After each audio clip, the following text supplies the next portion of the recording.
धर्मनगर एक शांत और समृद्ध राज्य था। राजा चंद्रसेन न्यायप्रिय थे और उनकी इकलौती पुत्री राजकुमारी गौलबानो पूरे राज्य की प्रिय थी। वो सुंदर होने के साथ साथ दयालु और साहसी भी थी। गरीबों की मदद करना, दुखियों का दर्द सुनना उसका स्वभाव था। प्रजा कहती थी राजकुमारी में देवी कांज है।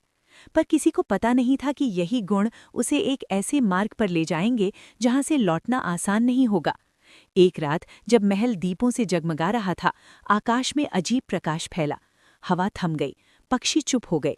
उसी रात गौलबानो अपने कक्ष से रहस्यमय ढंग से गायब हो गई।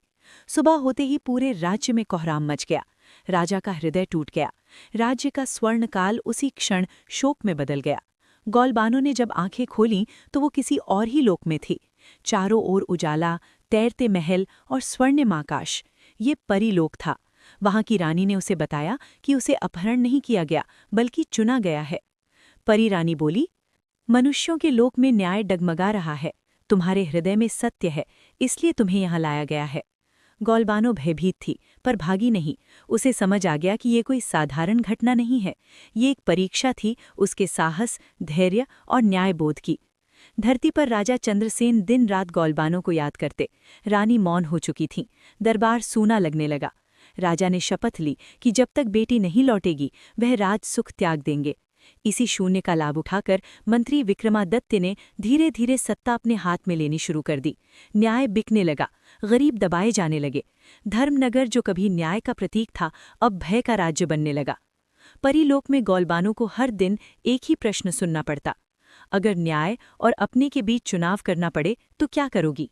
शुरू में वो चुप रहती, पर धीरे धीरे उसे समझ आने लगा कि न्याय केवल शब्द नहीं, बलिदान है। वो देख रही थी कि धरती पर अन्याय बढ़ रहा है और परीलोक सब देख रहा है। अब निर्णय निकट था। एक दिन परी रानी ने कहा, तुम्हें धरती पर वापस भेजा जाएगा, लेकिन याद रखना तुम्हें अपनी ही रक्त के विरुद्ध खड़ा होना पड़ेगा। गौलबानो का हृदय कांप उठा, पर उसने हामी भर दी। उसने कहा, अगर न्याय अपनों से डर जाए तो वो न्याय नहीं रहता। पूर्णिमा की रात गौलबानो धरती पर लौटी। लोग उसे देखकर चकित रह गए। वो पहले जैसी नहीं थी। उसके चेहरे पर गंभीरता और आंखों में दृढ़ता थी। राजा भावुक हो उठे, पर गौलबानो ने प्रणाम कर कहा, पिता, अब मुझे बेटी नहीं, न्याय की सेविका समझिए। गौलबानो ने राज्य की स्थिति देखी, अत्याचार, रिश्वत और भय। जांच में पता चला कि मंत्री विक्रमादित्य के साथ साथ महल के कुछ सदस्य भी दोषी थे, यहाँ तक कि उसका भाई भी। यही उसकी सबसे कठिन परीक्षा थी। गौलबानो ने पूरे राज्य में घोषणा करवाई, न्याय सभा लगेगी, कोई भी दोषी बचेगा नहीं। लोगों में आशा जगी, दोषियों में भय।